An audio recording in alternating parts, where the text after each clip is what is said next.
নমস্কার বন্ধুরা, কেমন আছো? আশা করি সবাই ভালো আছো। আজকে চলে আসলাম আবারও একটি নতুন এপিসোড নিয়ে। আজকের এপিসোডটা একটু অন্যরকম। আজকে একটা সত্য ঘটনা অবলম্বনে আজকের এপিসোডটার নাম ভয়ঙ্কর চায়ের দোকান। গল্প পাঠে আমি অঙ্কুশ, পোস্টার ডিজাইন করেছেন পলাশ ভট্টাচার্য ও সাউন্ড এডিটিং করেছেন অরিন্দম ব্যানার্জি। আর হ্যাঁ বন্ধুরা, তোমরা যদি আমাদের চ্যানেলে নতুন হয়ে থাকো, আমাদের চ্যানেলটি এক্ষুনি সাবস্ক্রাইব করে রাখো, কারণ আরও ভয়ানক ভয়ানক ভূতের গল্প পেতে আমাদের চ্যানেলটি সাবস্ক্রাইব করলে আমরা যত নতুন নতুন ভিডিও আপলোড করব সবার প্রথমে তোমার কাছে চলে যাবে। তো চলো বেশি কথা না বাড়িয়ে মূল বিষয়ে যাওয়া যাক। গল্পটি লিখেছেন বাদল রায়হান। আমি বাদল রায়হানের ভাষায় বলছি। চট্টগ্রামে গিয়েছিলাম, বাসায় ফিরছি তখন রাত 12টা প্রায়। আমাদের স্টেশনে ট্রেন আসলে আমি প্রথম নিজের শরীরে গরম কাপড়গুলো ঠিকঠাকভাবে পরিপাটি করে নিলাম, কারণ শীতের রাত, কনকনে শীত, স্টেশন জনশূন্য। ট্রেনটা মধ্যপথে আটকে পড়ার কারণে এত রাত। স্টেশন থেকে আমার বাসা প্রায় 10 কিলোমিটার। আমি খুব চিন্তিত, কারণ কোনো রিক্সা বা অটো চোখের সামনেতে নেই। স্টেশনে তেমন দোকানপাটও খোলা নেই, যদিও চায়ের নেশাটা আমাকে তাড়া করে বেড়াচ্ছে।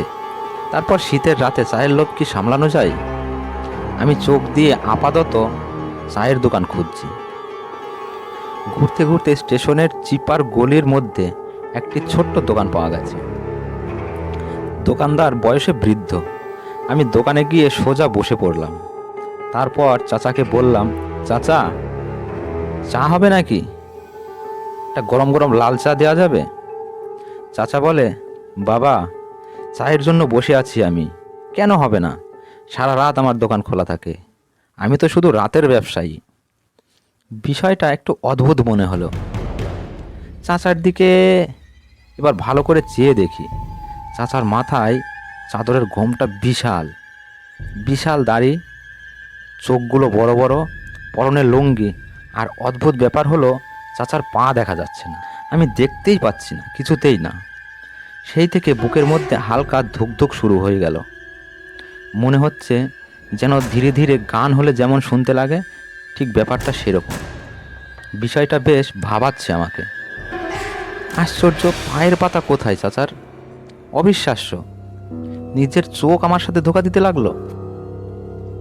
চাচা বলে উঠল, বাবা, কোথায় যাবে? তোমার বাসা কোথায়? আমি সব বলার পরে চাচা বলে উঠল, বাবা, তুমি তো এখন রিক্সা ভ্যান কিছুই পাবে না। তাছাড়া এখন রাত 12টার উপরে। তুমি তো অনেক বিপদে আছো মনে হচ্ছে। শুনে আস্তে আস্তে বুকের ভিতরে ভয়টা যেন বাড়ছে। তারপর চাচা বলে উঠল, চিন্তা নেই, চা দিচ্ছি, খাও, সব ঠিক হয়ে যাবে। চাচার কথা শুনে রহস্যর গন্ধ টের পেলাম। মনে মনে ভাবছি, কোথায় আছি আমি, কোথায় এলাম? চাচা চা বানাতে শুরু করলো। আমি দেখছি হঠাৎ চাচা বলে উঠল, যা, চিনি তো শেষ। আমি তো আবার চিনি ছাড়া চা খাই না। চাচা বলে, চিন্তা নেই, যদিও পাশের দোকানে চিনি আছে, কিন্তু দোকান তো বন্ধ। ঠিক আছে, আমি দেখছি, চিনি চলে আসবে, অসুবিধা নেই।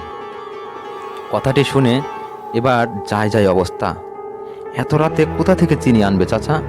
এমনভাবে বলতে লাগলো যেন শুনে মনে হচ্ছে চিনিটা তার কাছেই রয়েছে। সন্দেহ মনের ভিতরে প্রবল আকার ধারণ করছে। প্যানিক ডিসঅর্ডার যাকে বলে। চাচাকে তারপর থেকে দেখতে ভয় লাগা শুরু করছে। তারপর যা ঘটে, চাচা পাশের দোকানের দিকে গেলে আমার চোখ আড়াল হলে আমি চোখে দেখতে পেলাম চাচা নিজের হাত বের করে দোকানের ভিতর থেকে চিনি বের করছে। চোখে বিশ্বাস হবার নয়। এটা কি করে সম্ভব? প্রায় 10 হাত দূর থেকে সামান্য মানুষের হাত দিয়ে এত দূর থেকে কি সম্ভব চিনি আনা? এ তো মানুষের হাত নয়। আমি তারপর তার দেখার পরে সোজা বসে পড়লাম। নিজেকে বলতে লাগলাম, এই লোমহর্ষক বিপদ আমার আজ ছিল? ভাবাই মুশকিল। চাচা বলে, চিনি পেয়ে গেছি বাবা। আমি কথা বাড়াতে চাইনি বলে কোনো প্রশ্ন করিনি। চাচার চা বানানোর শেষ 2 কাপ বানিয়েছে। চাচাও খাবে আর আমার সাথে গল্প করবে চাচা। চাচা যখন চায়ের কাপ আমার হাতে তুলে দিতে আসলো, তখনই দেখে ফেললাম যা দেখার বাকি ছিল। চাচার হাতের নিচের দিকে ফাড়ার দাগ, এবং সেটি সতেজ দাগ, রক্ত লাল টকবক করছে। এবার আমি চিৎকার মারি।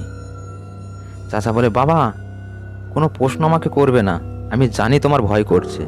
গভীর রাত, এখানে শুধু দেখবে, উত্তর পাবে না।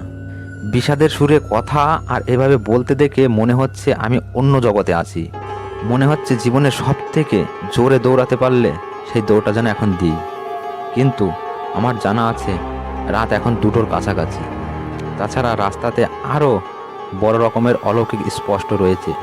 সেই স্পটগুলোতে রাস্তায় চীনা অবধি চলাফেরা করে, মানুষ রূপে মানুষকে ধোঁকা দেয়। ভোর হতে আজান পড়তে বাকি 3 ঘন্টা। আমি দোকানে স্টেশনে কাটানোর প্ল্যান করছি। যেভাবেই হোক আমাকে ভয় রোধ করতে হবে। কিছুক্ষণ পর আমার বসার টুলে অবিকল কেউ যেন এসে বসেছে। স্পষ্ট বোঝা যাচ্ছে মাথাটা হালকা হবার তৈরি। অলৌকিক কেউ বসে আমার পাশে, আর আমি দেখতে পাচ্ছি না। আমি টুল থেকে উঠে গেলে চাচা বলে, বসো বাবা, আর কিছু না, রাতের বন্ধুরা এসেছে। আমি প্রশ্ন করলে চাচা বলে, তোমাকে আগেই বলেছি আমাকে কোনো প্রশ্ন করবে না। চাচা এবারে 3টি চা বানিয়েছে। চাচা এবারে 3টি চা বানিয়েছে। আমি জিজ্ঞেস করলাম, আরেকটি কার? তা তো জানি, কিন্তু দেখি চাটা কিভাবে কি করে। দেখলাম 3 নম্বর চাটা তুলে এনে দিল, কিন্তু চা এমনিতেই শেষ হতে লাগলো। মনে হচ্ছে আমি আহার দেখছি, টিভি দেখছি। বুকটার মধ্যে ভয় করতে করতে শট করেছে। চাচা বলে উঠল, কি করছিস তুই আদমজাতের সাথে প্রণয় করে? চাচা এটা আমাকে বলেনি, যে অদৃশ্য তাকে বলেছে আন্দাজ ঠিকই, কারণ 3য় জন যে পরী, কারণ পরীটা মেয়ে কণ্ঠে বীভৎস আওয়াজ হয়েছে। এবারে আমার শঙ্কা হলো পরীর কবল থেকে বাঁচাতে হবে, কারণ এই রাতে তারা আমাকে সব ভুল করে দেবে, তাদের পছন্দের মতে তাদের জায়গায় নিয়ে যাবে। এবং যা এটা ঘটে আসছে আমার সাথে আর পরী আমার কাছে নতুন কিছু নয়। পরী আমার লাইফে ছোট থেকেই। আমি বুঝে গেছি পরী এই সেই পরী যার হাত থেকে আমি বাঁচতে চাই, যে পরীকে আমি চাই না, এড়িয়ে যেতে চাই, ছাড়বে না আমাকে। আজ টার্গেট করে সুযোগ করেছে। এবার চাচাকে বলি, চাচা আপনি সবই দেখছেন, জানেন, বুঝতে পারছেন, কিন্তু আমাকে ওই পরীর হাত থেকে বাঁচান, নয়তো আজ আমি এই দুনিয়া ছেড়ে তাদের দুনিয়াতে চলে যেতে বাধ্য হব। এই সুযোগ করে এসেছে। চাচা বলে, এটা ঠিক নয় বাবা, তুমি চিন্তা করো না, দেখছি আমি কি করা যায়। বলতে এই দোকান থেকে 2 জন উধাও হয়ে গেল, গায়েব। ভয়টা কী রকমের সেটা বর্ণনা করতে পারছি না। ঘড়ির কাঁটায় আজান দিতে বাকি আর 20 মিনিট। তা দেখে সান্ত্বনা পেলাম। তারপর প্ল্যাটফর্মে চলে এলাম। রেল লাইনের দিকে দৃষ্টি যেতে যা দেখলাম, এক বিশাল সাদা পোশাক পরিহিত বিহীন রেলবাইয়ের সামনে এগুচ্ছে, আর সে চাচা পিছে তাদের ধাওয়া করছে। অলৌকিক কি দেখছি আমি! যেতে যেতে তারা চোখের সীমানা এড়িয়ে গেল। শরীরে জ্বর এসে গেল, কখন বুঝতে পারিনি। ভীষণ জ্বর গায়ে। কিছুক্ষণ পর স্টেশনে মসজিদ থেকে মধুর কণ্ঠে আওয়াজ ভেসে উঠল। মনে শান্তি আসলো। তারপর মসজিদে গিয়ে নামাজ শেষ করলাম, আল্লাহর কাছে শুকরিয়া জানালাম। আকাশ পরিষ্কার হলে আমি চাচার কাছে দোকানে গেলাম, কিন্তু সেখানে চাচা নেই, অন্য দোকানদার। বোঝার আর আমার বাকি নেই, চাচা নিজেই বাদশা ছিলেন। রাত করে বাইরে থাকবেন না, সফর করবেন না, কাউকে বিশ্বাস করে কোথাও যাবেন না, কারণ রাত তাদের দখলে, তাদের জীবন কর্ম তখন শুরু হয়। তো বন্ধুরা, গল্পটা কেমন লাগলো আমাদের কমেন্ট করে জানাবে এবং বন্ধুদের মাঝে শেয়ার করে দেবে। আর আমাদের চ্যানেলটি সাবস্ক্রাইব করে রাখবে, কারণ আমরা যত নতুন নতুন ভিডিও ছাড়বো সবার আগে সেটা তোমার কাছে চলে যাবে।